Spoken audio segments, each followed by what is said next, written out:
नमस्कार दोस्तों, आज की कहानी एक इमोशनल स्टोरी है। रज्जू गरीब घर की लड़की थी, फिर भी जैसे तैसे उसने 9वीं तक पढ़ाई कर ली थी। 9वीं की पढ़ाई के बाद रज्जू के पिताजी ने उसके लिए वर्क ढूंढना शुरू कर दिया। यह वह समय था जब वो 16 साल की हो गई थी। लड़की की उस समय की आयु को विवाह की आयु के लिए पर्याप्त मान लिया जाता था और रज्जू अपने घर की बड़ी बेटी थी। रज्जू की किस्मत में क्या लिखा था, लेकिन ये रज्जू नहीं जानती थी। गांव में 9वीं तक के पढ़ाई के ही स्कूल थे, तो रज्जू की पढ़ाई केवल 9वीं तक ही हो पाई थी। उसकी रज्जू की सौतेली माँ ऐसे भी ऐसा नहीं था कि बहुत नफरत करती हो, इस वजह से कोई बुरा बर्ताव करती हो, लेकिन उसने एक विवाह तय कर दिया उसका, जिसके बाद रज्जू के पिता भी उसके सौतेली माँ पे नाराज हुए। यानी सौतेली माँ के बारे में पूछा। उसने बोला, क्या तुम ऐसा विवाह क्या सोचकर मेरी बेटी का कर रही हो? रज्जू की सौतेली माँ बोली, हमारे पास इतना पैसा नहीं कि हम रज्जू का जीवन बहुत अच्छे से गुजारे और ऐसा जीवन साथी ढूंढे। 20 साल का लड़का अगर मिल भी जाएगा तो हम उससे विवाह कर देंगे, लेकिन उसे मजदूरों का ही जीवन जीना पड़ेगा। और ये रिश्ता तो खुद चल कर आया है। रिश्ता जो मैं बता रही हूँ, रज्जू से उम्र में थोड़ा ज़्यादा है, पर रज्जू जीवन जो ऐसा जिएगी जो राजाओं का जीवन होता है, और रज्जू का जीवन भी रानियों की तरह ही बीतेगा। इस पर रज्जू के पिता ने उसकी सौतेली माँ से कहा, देखो वो सिर्फ उम्र में बड़ा नहीं है, बल्कि लगभग 2 गुनी उम्र का है। उसकी करीब उम्र 30 साल से भी ज़्यादा हो चुकी है और एक विधुर भी है ऊपर से। ऐसे इंसान से अपनी बेटी हम कैसे ब्याह दें? तो उसका जीवन तबाह कर देगी। तो रज्जू की सौतेली माँ ने कहा, हम लाख कोशिश कर लें पर हम ऐसा लड़का नहीं ढूंढ पाएंगे। वह सोचो, इसके बारे में ज़्यादा मत सोचो। उसकी किस्मत बहुत अच्छी है, उसकी किस्मत में तो सारे सुख लिखे हैं, फिर उसे दुख क्यों मिलेगा? इस पर हमारे बेटे का जीवन भी तो मजदूरों वाला जो जी रहा है। 11 बरस का बेटा है हमारा, अभी भी वो पढ़ रहा है, ना आगे उसका भविष्य कुछ है। अगर बच्चों की सही उम्र में शादी हो जाती है तो कम से कम उसका असर हमारे बेटे पे नहीं पड़ेगा और रज्जू का जीवन भी सुधर ही जाएगा। आखिर पिता मान ही जाते हैं और अपने बेटी का से 16 साल बड़े एक इंसान से रज्जू की शादी करने के लिए वो तैयार हो जाते हैं। 2 महीने गुजरते हैं। रज्जू मनोहर की दुल्हन बनके घर में आ जाती है। घर क्या था, महल था। महल में नौकर चाकर थे, घर की साफ सफाई करने के लिए और खाना बनाने के लिए भी। मनोहर जी की एक बूढ़ी माँ थी और रज्जू को मनोहर जी ने कहा, मैंने माँ की खुशी से तुमसे विवाह तो कर लिया है, पर मैं तुम्हें कोई सुख नहीं दे सकता। और समय के साथ बीतता जा रहा था।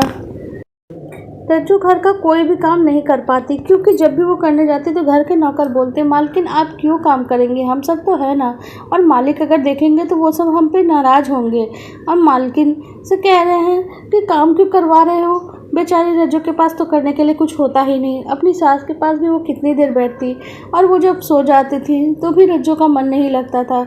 एक नौकरानी थी सुन्नी नाम की, सुनी, जिसका पूरा नाम सुनीता था। वो नौकरानी केवल रज्जू से थोड़ी बहुत बातें करती। मनोहर जी सुबह के निकले सीधे रात को घर लौटते और थके होते। कहीं न कहीं रज्जू का लेकिन चेहरा वो पढ़ रहे थे। उसके चेहरे की उदासी और उसके अकेलेपन को महसूस कर रहे थे, क्योंकि वो मायके में तो अपने पूरा दिन काम करती रहती थी और कभी कभी चुपके से समय निकाल के पढ़ भी लेती थी, पर यहाँ तो उसे करने के लिए कुछ भी नहीं मिल रहा था। एक दिन मनोहर जी रज्जू के लिए एक फॉर्म लेकर आए। रज्जू ने उस फॉर्म को देखा तो बोली, ये क्या है?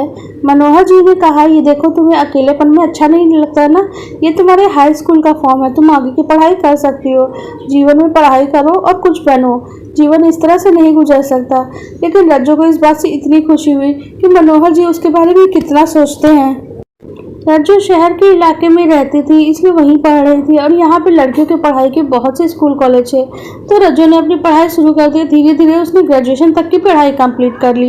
इस बीच मनोहर जी से उसका रिश्ता कुछ आगे नहीं बढ़ा था। हाँ, लेकिन मनोहर जी के दिल में रज्जू के लिए जरूर जगह बन रही थी और रज्जू के दिल में भी मनोहर जी को लेकर कोई ना कोई भावना जरूर जगती थी। एक दिन मनोहर जी ने रज्जू से अपने दिल की बात कह दी। रज्जू को भी शायद इसी बात का इंतजार था और शर्म की वजह से मनोहर जी से वो नहीं कह पा रही थी। उसे लग रहा था कि शायद मनोहर जी बुरा मान जाएंगे, और इधर मनोहर जी को भी डर लग रहा था कि रज्जू उम्र में इतनी ज़्यादा छोटी है, कहीं मैं उससे सारी बातें करूँगा तो वो मुझे स्वार्थी ना समझ ले। रज्जू ने अपनी सास की बहुत ही दिल से सेवा करी थी, जिसकी वजह से जो सास उसकी बिस्तर पे थी वो चलने फिरने लग गई थी और उनका जीवन भी बढ़िया से चलने लग गया था। इधर मनोहर जी ने दिल की बात, उसके जो प्रेम की बात उससे कही थी। उसके 1 साल बाद ही रज्जू अपनी गर्भवती होने की सूचना अपने घर में देती है, जिससे सारा ही परिवार बहुत खुश होता है। लेकिन साथ ही उसकी इधर मंदिर में बार बार उसकी सास बार बार पोते होने की मन्नत मांगते, मंदिर जा रही हूँ, मुझे पोते का मुंह दिखा दे। पोते की मन्नत के लिए दुनिया भर के उपाय करती और कहती इतने साल में बहू आई, 1 साल रहे और वो बहू तो इस दुनिया से चली गई, और दूसरी बड़ी सालों बाद आई और उसके भी इतने सालों बाद एक बच्चा घर में आने जा रहा है, और वो तो पोता ही होना चाहिए। आखिर सालों के बाद एक बच्चा जन्म होगा, और अगर वो लड़की हो गई तो मेरे बेटे का जीवन तो बर्बाद हो जाएगा। लेकिन एक तरफ जो मनोहर जी थे वो पढ़े लिखे इंसान थे, इसलिए रज्जो को भी पढ़ाई लिखाई करवाई थी, और रज्जो की भी पढ़ाई लिखाई हो चुकी थी। इसकी वजह से उसकी भी सोच बदल चुकी थी कि लड़के और लड़की में कोई भेदभाव नहीं होता। उसने अपनी सास को भी समझाने का प्रयास किया, लेकिन कई चीज़ें हैं जो कभी नहीं बदलती हैं। रज्जो के घर में बेटी का जन्म होता है और उसकी सास को ये बात बिल्कुल ही नहीं पसंद आती। वो रज्जो के साथ लेकिन बुरा बर्ताव नहीं कर सकती थी, क्योंकि मनोहर जी को ये बात जरा सा भी पसंद नहीं आती।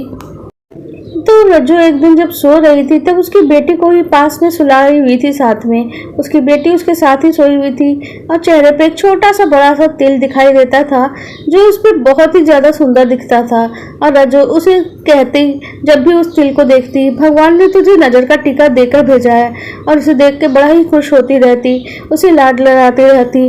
लेकिन जब वो एक दिन सो गई तो एक दिन उसकी सास ने एक ऐसी हरकत करी जिसके लिए भगवान भी शायद उन्हें माफ़ नहीं करता। रज्जो की छोटी सी नन्ही सी बच्ची को उसकी सास ने उठाया और एक गांव के बहुत ही कोने जंगल में स्थित मंदिर में उस बच्ची को रख के आ गई, और सोची कि अगली बार जब बच्चा होगा तो इस बच्चे का गम वो लोग भूल जाएंगे और कुछ ही दिन में हमें पोता मिल जाएगा।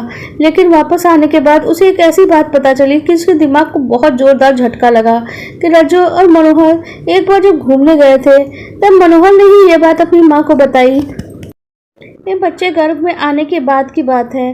उन्हें लगा कि शायद उनका बेटे को जंगली जानवर कोई उठा ले गया होगा। उन लोग सब कोई रो रहे थे, और मनोहर ने रोते रोते ये बात उन्हें बताई थी कि उनके साथ जब ये गर्भवती थी तो एक एक्सीडेंट हुआ था, और जिसकी वजह से वो लोग घबरा कर डॉक्टर के पास गए थे। लेकिन कुछ दिनों के इलाज के पता चला कि बच्ची तो सुरक्षित है, लेकिन इधर मनोहर को जोरदार चोट लगी थी जिसकी वजह से वो दोबारा पिता नहीं बन सकता था, और उसके बाद तो उनका बच्चा भी हो चुका था। तो मनोहर भी निश्चिंत हो गया कि उनका एक संतान तो हो चुकी है।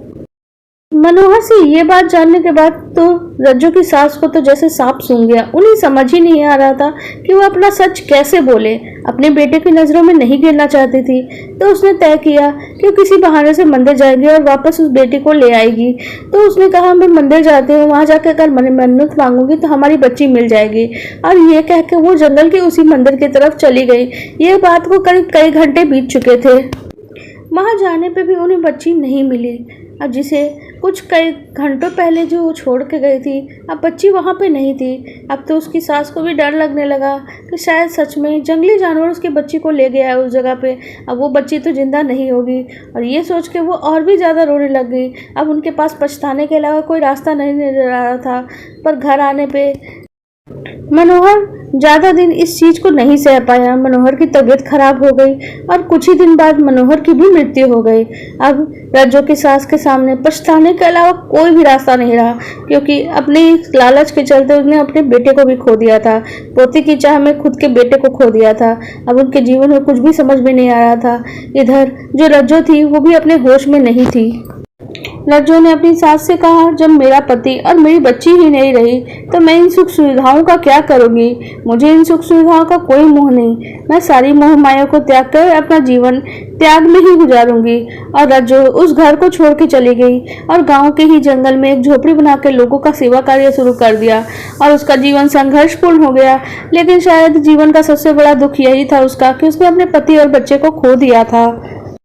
रज्जो की सास भी ये सारी चीज़ें जब झेल नहीं पाई तो उसने तय किया कि अपने किए हुए पे प्रायश्चित करेगी, और वह उसी मंदिर के बाहर जाके बैठ गई और वहाँ अपनी पोती का इंतज़ार करने लगी कि शायद कोई इंसान उसको लौटा जाए।